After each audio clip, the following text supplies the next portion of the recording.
옛날 옛적 제주도의 한 작은 어촌 마을에는 바다를 지배하는 강력한 해신이 있다고 전해졌다. 이 해신은 바다의 모든 생명체를 다스리며 때로는 고기를 풍부하게 내어주기도 하고 때로는 바다를 험하게 만들어 아무도 접근하지 못하게 하기도 했다. 마을 사람들은 평화로운 날씨와 풍성한 수확을 원할 때마다 해신에게 제물을 바치며 안전한 항해와 풍어를 기원했다. 어느 날 마을에 사는 한 어린 해녀가 있었다. 그녀의 이름은 은설이었다. 은설은 날 때부터 특별한 재능을 가지고 있었는데 그녀는 물속에서 너무도 자유롭게 헤엄칠 수 있었고 오래 숨을 참는 능력이 있었다.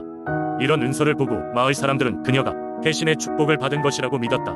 은설은 바다와 어울리는 것을 좋아했고 매일매일 해변에서 바다를 바라보며 바닷속 깊은 곳에 무엇이 있을지 상상하곤 했다. 그러던 어느 날 은설은 꿈에서 신비로운 목소리를 들었다.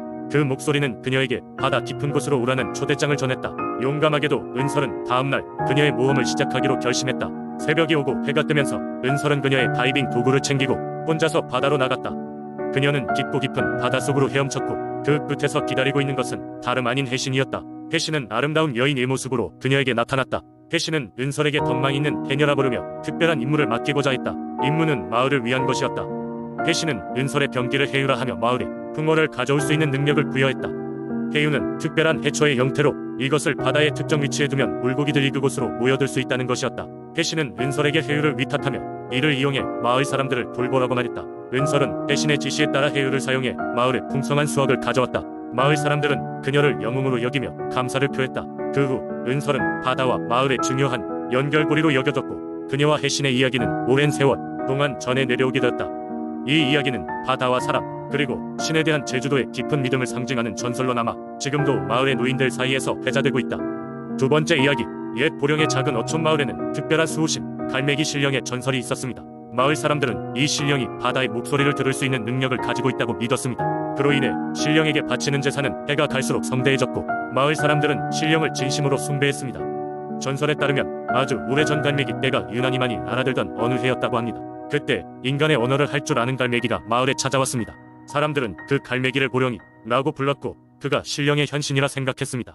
보령이는 마을 사람들에게 풍부한 어획량과 평온한 바다를 약속했습니다. 단 조건이 하나 있었으니 매년 음력 보름의 바닷가에서 정성스런 제물과 함께 춤추고 노래를 바쳐야 한다는 것이었습니다. 처음에는 마을 사람들이 반신반의했지만 그해 바다는 유난히 평온했고 어획량도 예상을 넘었습니다.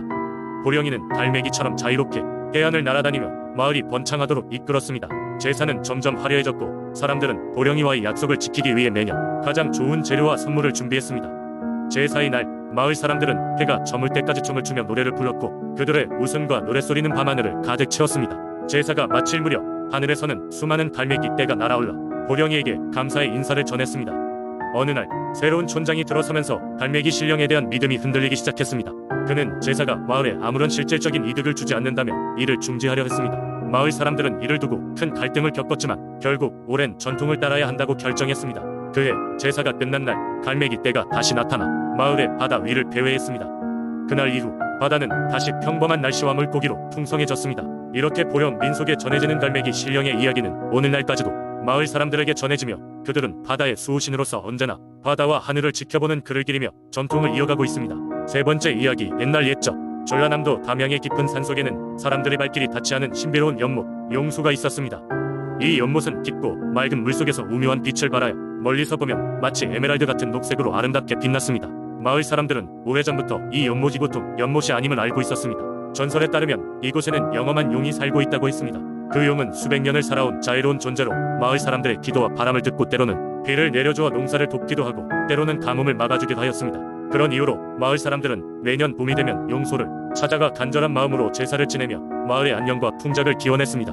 용소와 관련된 가장 유명한 이야기는 바로 용소의 우물에 얽힌 전설입니다. 옛날 담양의 마을은 몇 달째 계속되는 심한 가뭄으로 인해 농작물이 시들고 마실 물조차 부족해 어려움을 겪고 있었습니다. 마을 사람들은 모두 지쳐가고 있었습니다. 어느 날 밤 한 젊은 농부가 꿈을 꾸었습니다. 꿈속에서 하얀 도포를 입은 노인이 나타나 말했습니다. 내일 연못에 가거라. 그곳에는 하늘과 땅을 잇는 맑은 물이 있을 것이다. 그 물로 마을을 구하라. 잠에서 깨어난 농부는 곧장 마을 어른들에게 꿈 이야기를 전했습니다. 긴 가뭄에 지친 마을 사람들은 농부의 꿈 이야기에 마지막 희망을 걸고 용소로 향했습니다. 그들이 연못에 도착했을 때 물가에 여전히 물결이 잔잔하게 반짝이고 있었습니다. 누군가가 용소의 가장 깊은 곳을 바라보자 물속에서 청룡이 떠오르는 듯한 형상이 비쳤습니다. 놀랍게도 물속 깊은 곳에서 거대한 물줄기가 솟아오르기 시작했습니다. 그렇게 마을은 약속의 물을 얻게 되었고 다시 활기를 찾게 되었습니다. 사람들은 감사의 마음으로 다시 한번 연못에 제사를 지냈습니다. 이후로도 마을 사람들은 용소를 더욱 소중히 하였으며 연꽃 피는 계절마다 마을의 어른들은 어린아이들에게 용소에 대한 이야기를 전해주면서 감사와 경외의 마음으로 연못을 지켰습니다. 그러면서도 용에 대한 전설은 마치 살아있는 것처럼 마을의 역사와 함께 자리 잡았고 언제나 그렇듯이 그 신비로움은 사람들이 마음속에 남아 세대를 이어 전해졌습니다. 네 번째 이야기, 옛날 옛적 태백산의 깊은 숲속에는 강력한 수호신이 살고 있었다. 이 수호신은 태백산을 넘나드는 모든 생명체들을 보살피며 산의 균형을 지키는 역할을 하고 있었다. 사람들은 그를 산신령이라고 불렀고 그의 분노를 피하고자 매년 정성을 다해 제사를 드렸다. 그러나 어느 날 한 해는 유난히 가뭄이 심해 마을 사람들은 제사를 위한 곡식을 구하지 못하게 되었다. 마을 사람들은 점차 걱정에 빠졌고 결국 마을 회관에 모여 대책을 논의하기에 이르렀다. 그러나 별다른 해결책이 나오지 않던 중 한 용감한 청년이 앞으로 나섰다. 그의 이름은 준수였고 그는 어려서부터 태백산의 전설을 듣고 자라 산에 대한 두려움이 없었다. 준수는 무릎을 꿇고 마을 어르신들에게 말했다. 저를 산신령님께 보내주십시오. 제가 그분께 우리의 곤란함을 직접 말씀드리고 도움을 요청하겠습니다. 마을 사람들은 산신령을 두려워했으나 준수의 결단력에 감복하여 전폭적으로 지원하기로 했다. 이튿날 아침 준수는 마을 사람들의 기도 속에 태백산 깊은 곳으로 향했다.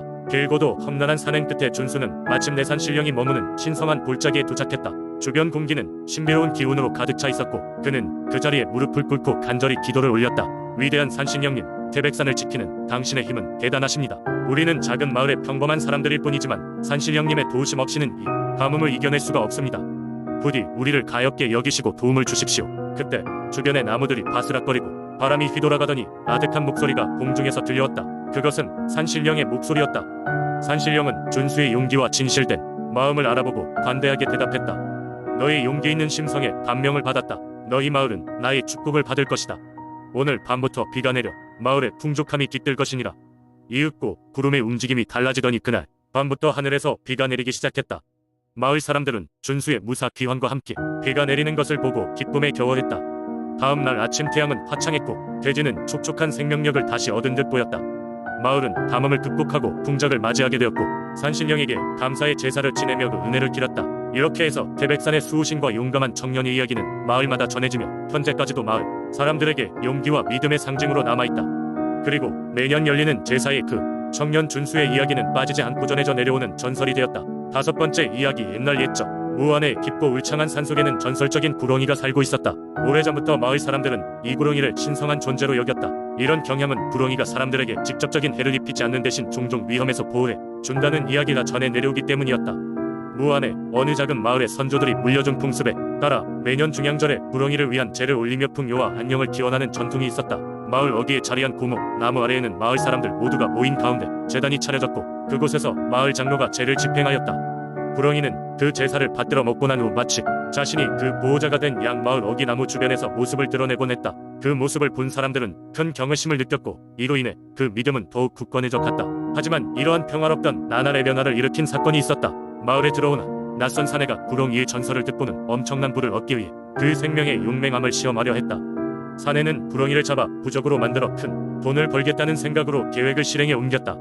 어느 날 밤 사내는 몰래 산속으로 들어가 구렁이가 제단 주변에 나타나기를 기다렸다. 기다리던 끝에 구렁이가 모습을 드러내자 그는 무기를 들고 결투를 시도했다. 하지만 구렁이는 그 어떤 인간 위무기도 두려워하지 않는 듯 가뿐히 몸을 움직이며 사내를 따돌렸다. 마침내 사내가 지쳐 쓰러졌을 때 구렁이는 거의 사람처럼 그를 응시하며 자신의 빛나는 눈을 통해 무언이 메시지를 전하는 것 같았다. 그 순간 사내는 깨달았다. 진정한 부는 물질적 재화가 아닌 그 구렁이가 상징하는 자연과 평화와 같은 것이란 것을. 사내는 마을로 돌아와 자신의 과오를 뉘우치고 구렁이에게 진심으로 용서를 구했다. 마을 사람들은 그의 고백을 듣고 놀랐지만 구렁이에 대한 믿음을 더욱 굳건히 하게 되었다. 이후로 그 사내는 마을에 정착하여 다른 이들과 함께 매년 이어지는 제에 진심을 다해 참여했다. 이로 인해 마을은 다시금 평화를 되찾았고 마을 사람들은 구렁이를 변함없이 마을의 수호자이자 자연의 일부로 여기며 매년 계절이 바뀔 때마다 감사의 제를 올렸다. 이 이야기는 그렇게 무한의 전설로 남아 오늘날까지도 사람들 사이에 전해지고 있다.